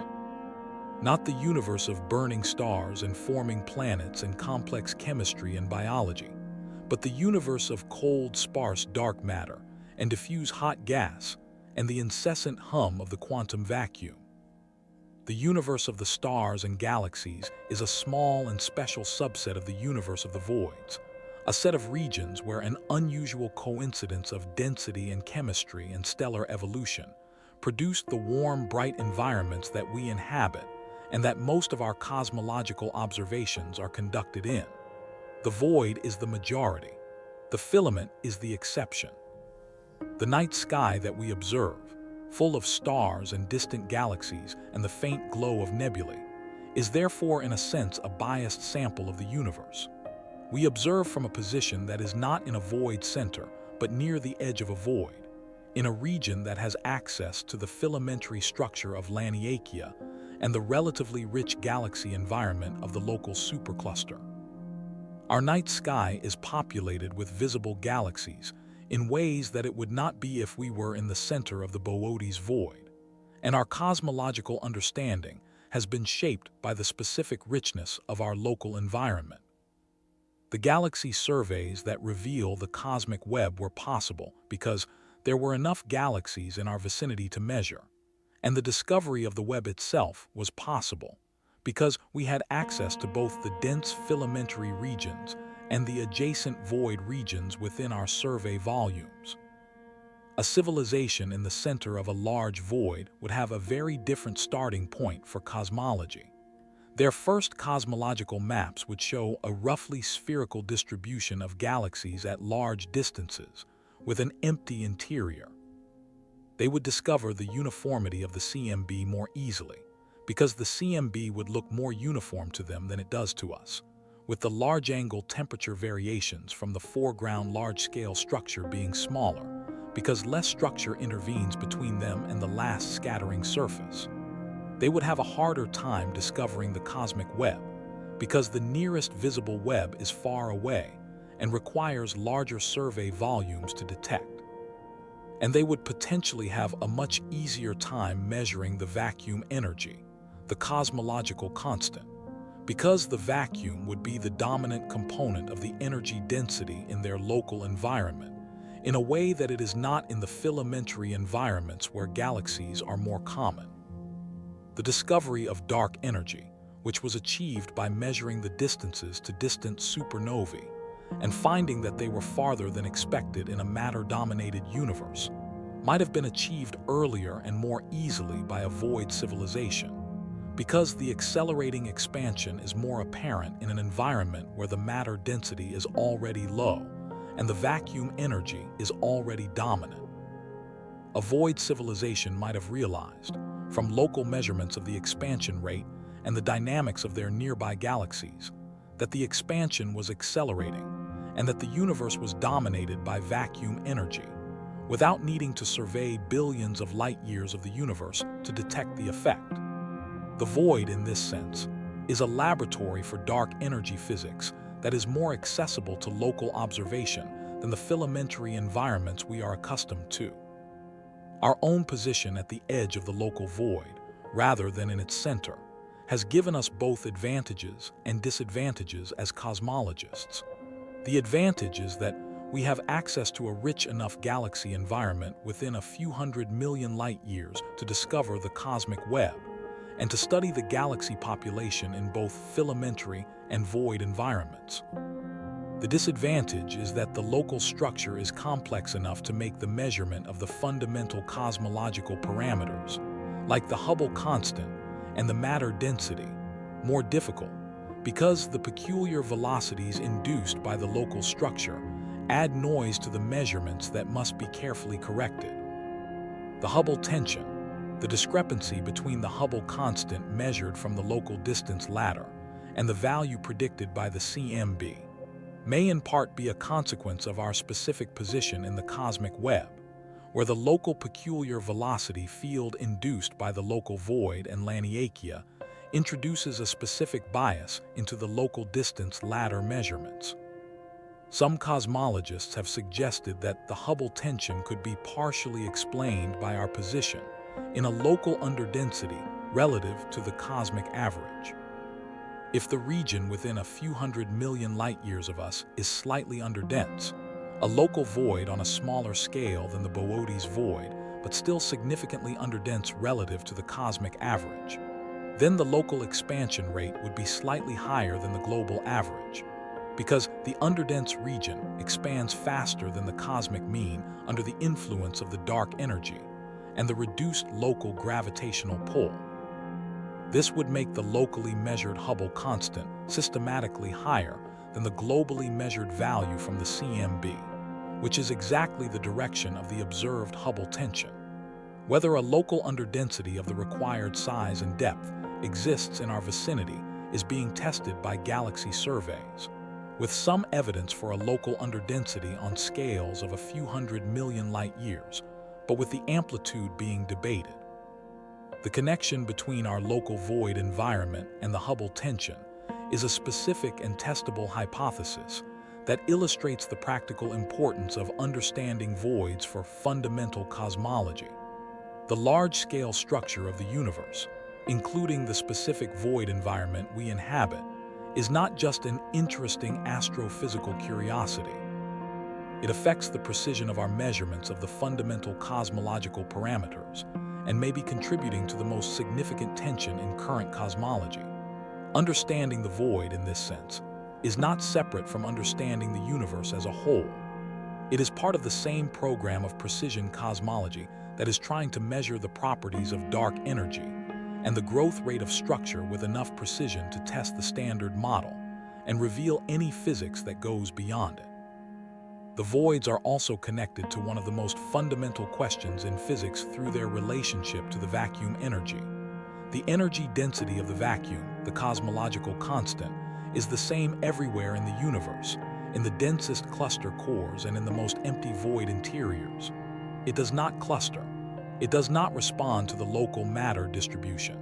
It is a property of empty space itself, constant and uniform across all of spacetime. In the void interior, where the matter density is very low, the vacuum energy is therefore the dominant contribution to the local energy budget. The void is the environment where the vacuum is most purely itself, where its effects are least obscured by the presence of matter and radiation. The fact that the vacuum energy is the dominant energy component of the void interior, and that the void interior represents approximately 80% of the universe's volume, means that the universe is, on average, dominated by vacuum energy in every region that is not a filament or cluster. The vacuum energy dominates the universe's average energy budget not because it is concentrated in special regions, but because it fills the ordinary regions, the voids, that make up most of the universe's volume. The special regions, the filaments and clusters, are where the matter is concentrated, but the matter is a minority of the energy budget even in those regions at the current epoch. The universe is a vacuum-dominated universe, not in some abstract sense, but literally. The vacuum energy is the dominant contribution to the local energy density across most of the universe's volume, and the most extreme version of this vacuum domination is the void interior. This connection between the void and the vacuum energy provides a physical motivation for the philosophical point about the void being the future of the universe previewed in the present. As the stelliferous era continues and the dark energy drives the accelerating expansion, the matter density of the universe drops while the vacuum energy density remains constant. The ratio of vacuum energy to matter energy increases monotonically with time. Regions that are currently dominated by matter, like the dense cluster cores, will eventually lose their matter to the expansion and become vacuum-dominated. Regions that are currently void interiors are already vacuum-dominated, already in the configuration that the universe's future dictates for all regions. The void is not just a preview of the future spatial configuration of the universe. It is a preview of the future energy budget, the future dominance of the vacuum over matter that will characterize the late stelliferous era and all subsequent eras. Sitting with this understanding of the void, having followed the physics from the cosmic web's discovery through the detailed structure and dynamics of void interiors to the local void that shapes our own cosmic trajectory, produces a specific quality of awareness about the universe we inhabit. We are not in the center of the universe in any meaningful sense. We are not in a special location relative to any privileged point. But we are in a specific and identifiable location relative to the cosmic web, at the edge of the local void, moving away from its center under the combined pull of Laniakea and the push of the void's underdensity, embedded in a region where the galaxy distribution has the specific character of the void filament boundary, rather than the pure void interior or the dense filament center. This specificity of location is one of the gifts that understanding the large-scale structure gives us. The universe is large and mostly empty, but it is organized, and the organization has a specific pattern, and we have a specific place within that pattern. The void is not an absence of location. It is a specific location with a specific character, and our proximity to it shapes our view of the universe and our trajectory through it in ways that we are only beginning to fully understand. The Boötes Void is 330 million light-years away, a distance so large that the light now arriving from its boundary left before the Earth existed. But it is a specific real structure, as real as the Virgo cluster or the Great Wall, and its reality is as much a part of the universe as the reality of any galaxy or any star.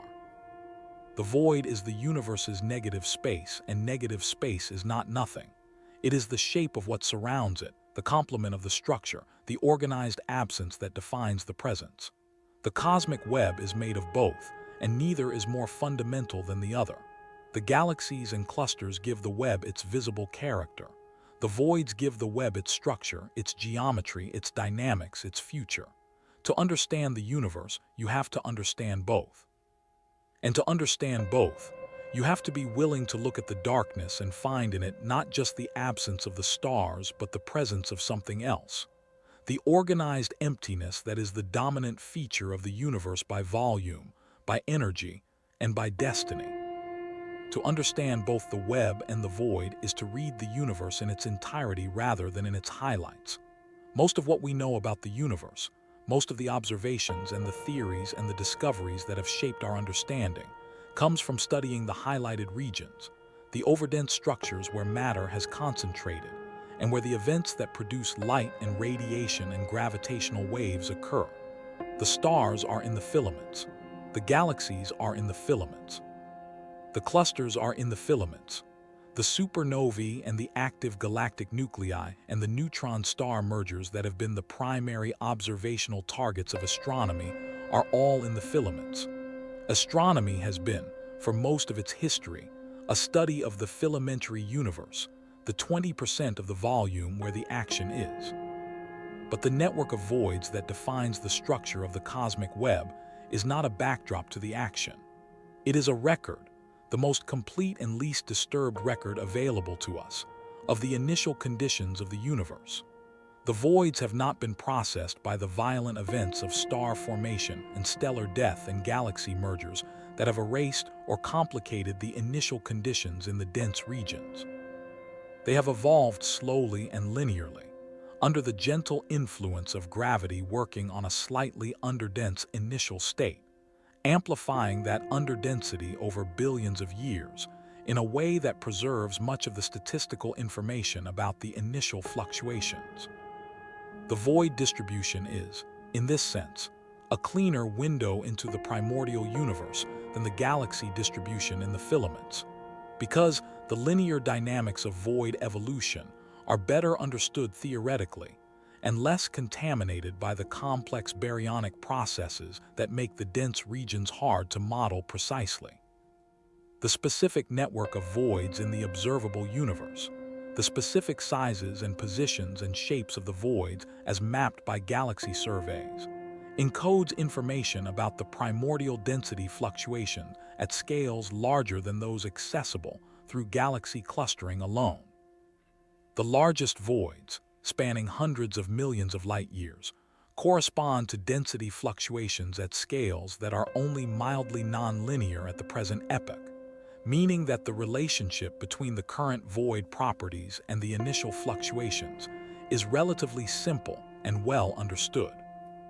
The void size function, the distribution of void sizes and depths, can be related to the primordial power spectrum of density fluctuations through well-tested theoretical models, providing constraints on the amplitude and spectral index of the initial fluctuations at large scales that complement the constraints from the CMB.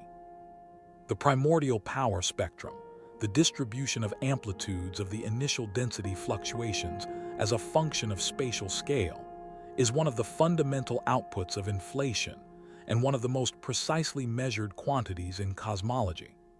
The CMB constrains the power spectrum at very large scales, corresponding to the angular scales of the temperature anisotropies on the sky. Galaxy clustering constrains it at smaller scales, corresponding to the separations between galaxies and galaxy clusters in three-dimensional space. Void statistics provide constraints at intermediate scales, the scales of the largest voids, which are in the range of a few hundred to a few thousand megaparsecs, larger than the scales probed by galaxy clustering in filamentary structures, but smaller than the largest scales probed by the CMB.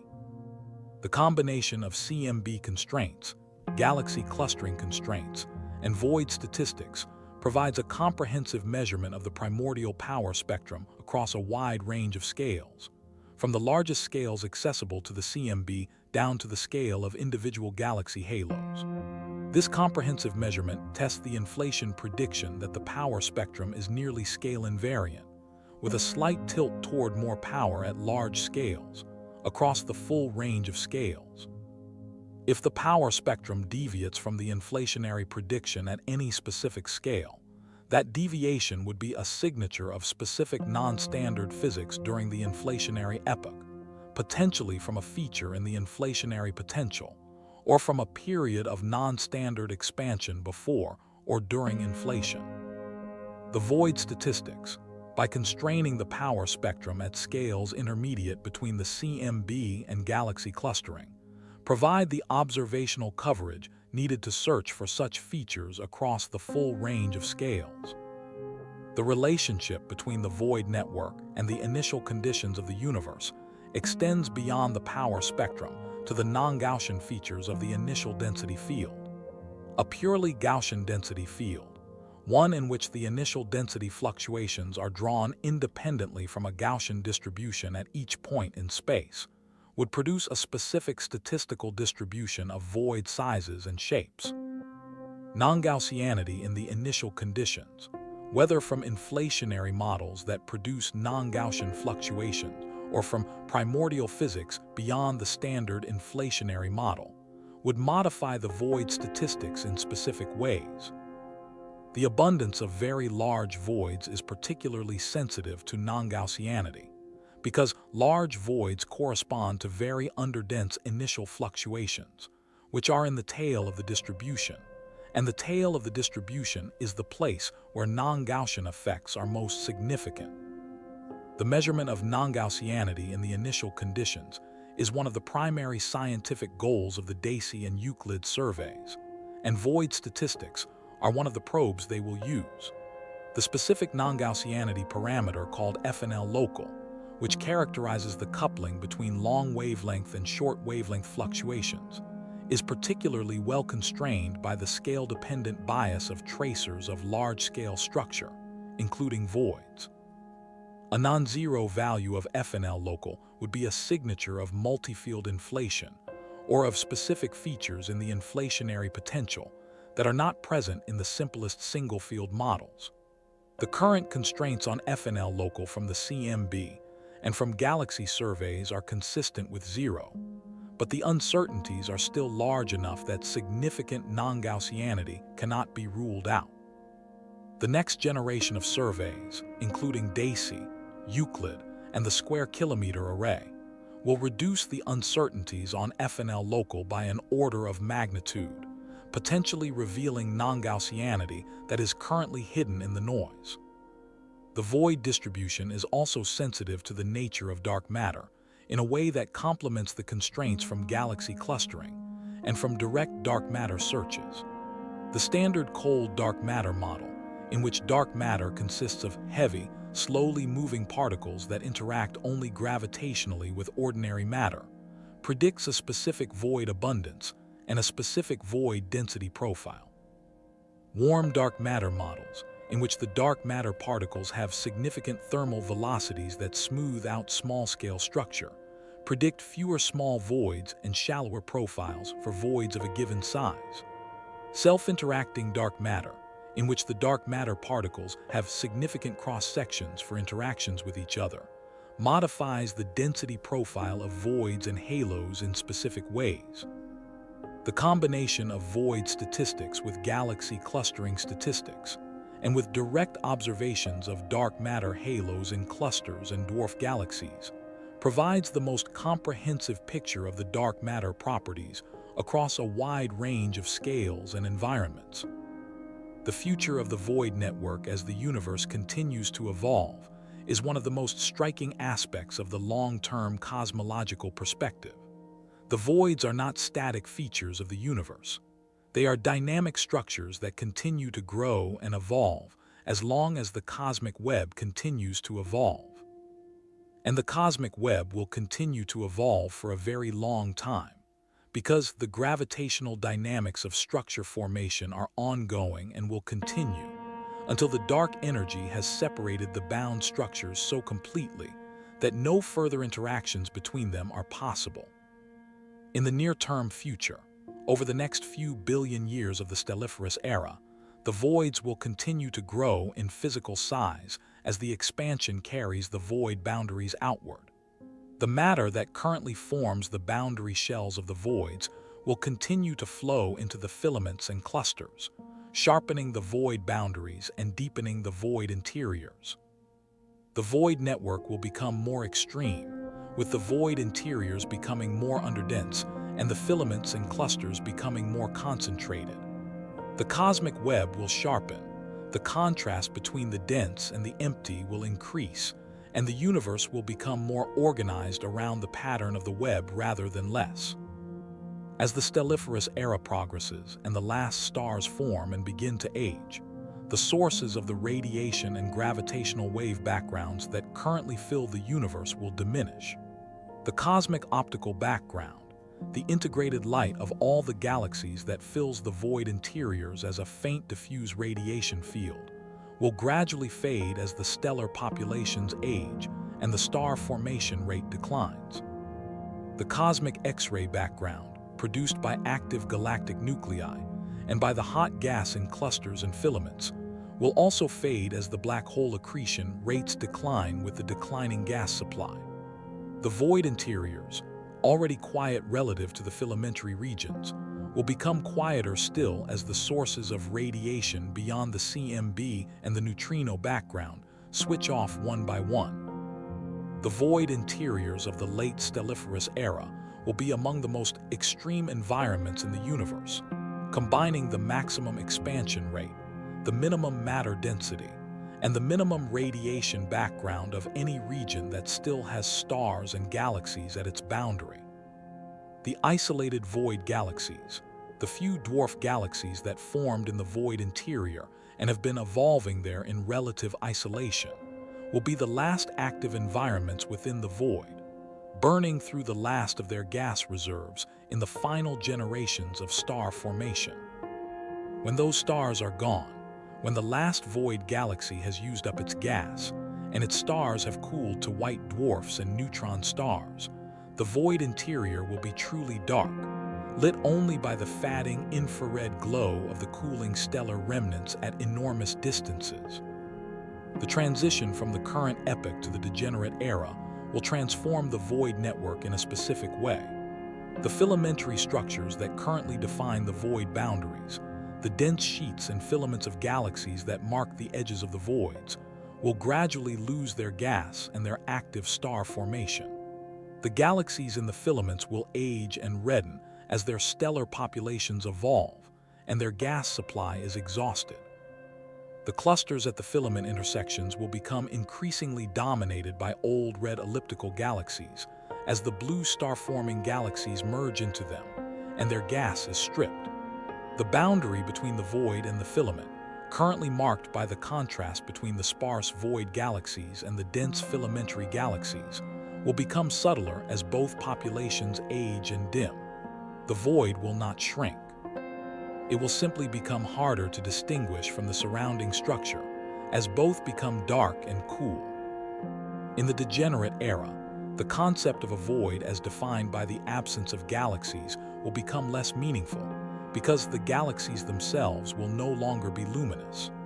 The dark matter distribution will continue to trace the cosmic web pattern, with the void interiors remaining underdense in dark matter and the filamentary regions remaining overdense.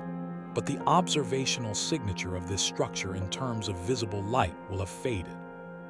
If there were observers in the late degenerate era, they would need gravitational probes to map the cosmic web, measuring the lensing of the CMB photons by the dark matter distribution, or the tidal distortions of the cooling white dwarf populations to infer the underlying matter distribution. The void would still be there, still physically real, still defined by its underdensity, but visible only through the gravitational effects of the dark matter that traces its boundaries.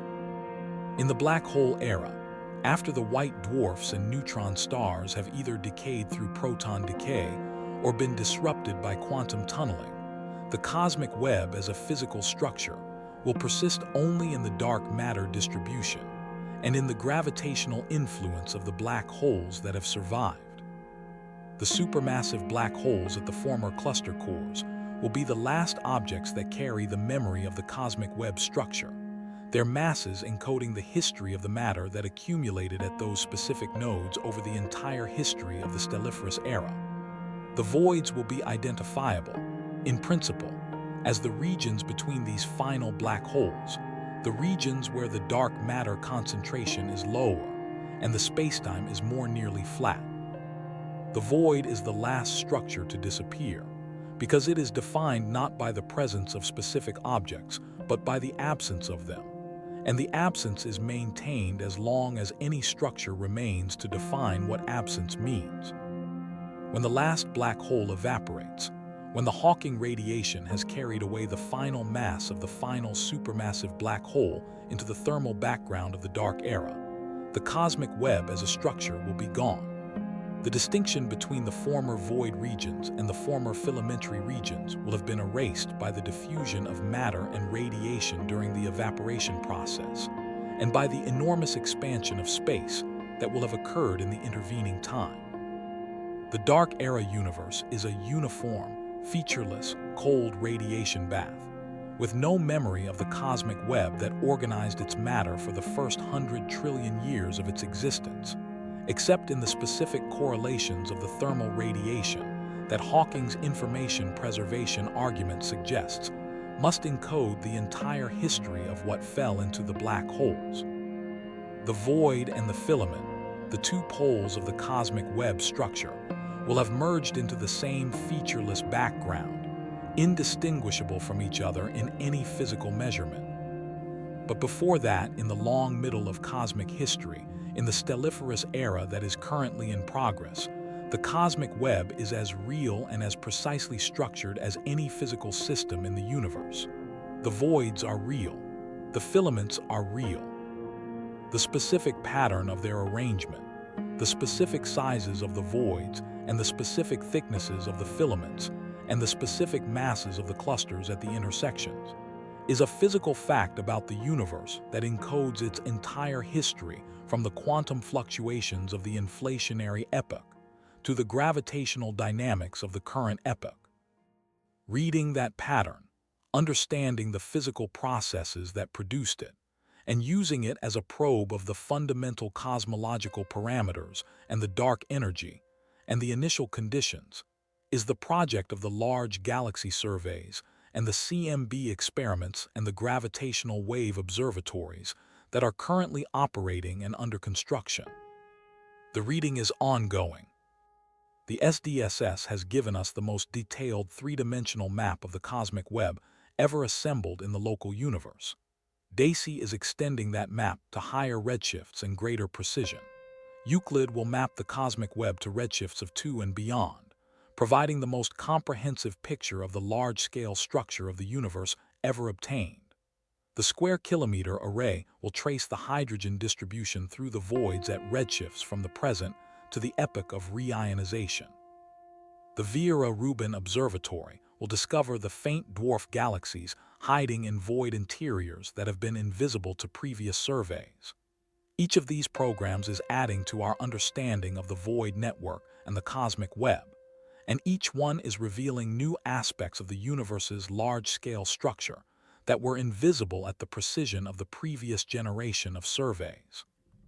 What the surveys are building, collectively, is a picture of the universe not as a collection of individual objects, individual galaxies and clusters and filaments, but as a coherent large-scale structure whose properties at every scale reflect the integrated history of gravity acting on the initial conditions of the Big Bang. The void network is the most visible and most physically clean expression of this structure, because the voids are the largest and most simply evolving features of the cosmic web. Understanding the voids is therefore not a peripheral concern of cosmology, but a central one, essential for reading the universe's large-scale structure correctly, and for extracting the cosmological information encoded in that structure.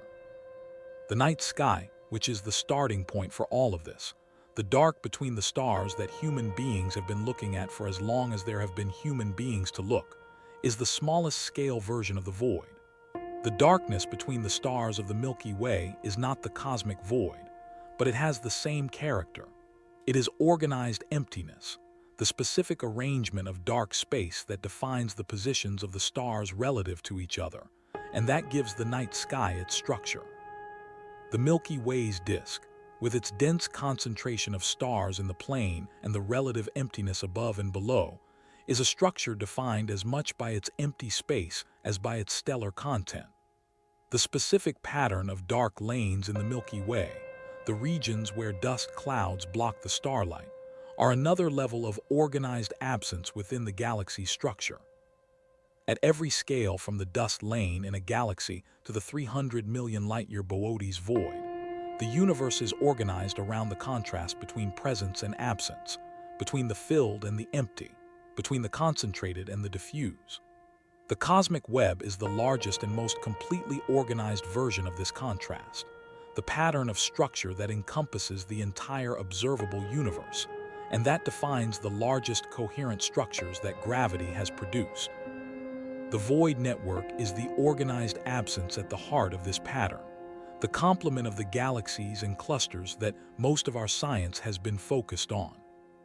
To look up at the night sky and see not just the stars but the darkness between them, and to know that the darkness is organized, that the specific arrangement of the dark spaces between the stars and galaxies has a pattern and a physics, and a history that connects it to the quantum fluctuations of the first fraction of a second after the Big Bang, is to have a relationship with the universe that is more complete and more honest than a relationship that sees only the bright things. The bright things are the minority. The dark things are the majority. The stars are the special case. The void is the general case. and the specific character of the night, the specific quality of the darkness that surrounds the stars and extends between the galaxies and fills the enormous interiors of the cosmic voids, is the universe's dominant expression of itself. The darkness is not absence. The darkness is what the universe mostly is. It is organized, it is structured, it is evolving, it is pushing the local group toward Laniakia and shaping the trajectory of every galaxy group in its vicinity. It is the natural environment of the vacuum energy that is driving the accelerating expansion of the universe. It is the cleanest record we have of the initial conditions of the Big Bang. It is the future of the universe, expressed now, in the specific configuration of the largest empty places that the universe has produced over 13.8 billion years of gravitational work. The largest empty places in the universe are bigger than galaxies. They are bigger than galaxy clusters. They are bigger than the distances between clusters. They span hundreds of millions of light years, and they contain more volume than all the galaxies and filaments and clusters combined. And they are not passive. They are alive with the specific dynamics of organized emptiness, pushing outward against the surrounding structure, feeding matter into the filaments, shaping the trajectories of everything at their boundaries, and growing steadily more dominant as the dark energy accelerates the expansion and the matter density of the universe declines. The void is not where the universe ends. It is where the universe is most completely itself, most purely what it is when stripped of the special concentrations of matter that make the filaments and clusters visible and interesting. Understanding the void is understanding the universe at its most fundamental level, the level at which the quantum fluctuations of inflation have been amplified by gravity into the largest coherent structures the cosmos has produced, the level at which the dark energy is most directly expressed, and the level at which the universe is already living in the configuration that its future dictates for all of its space. The night sky is full of voids.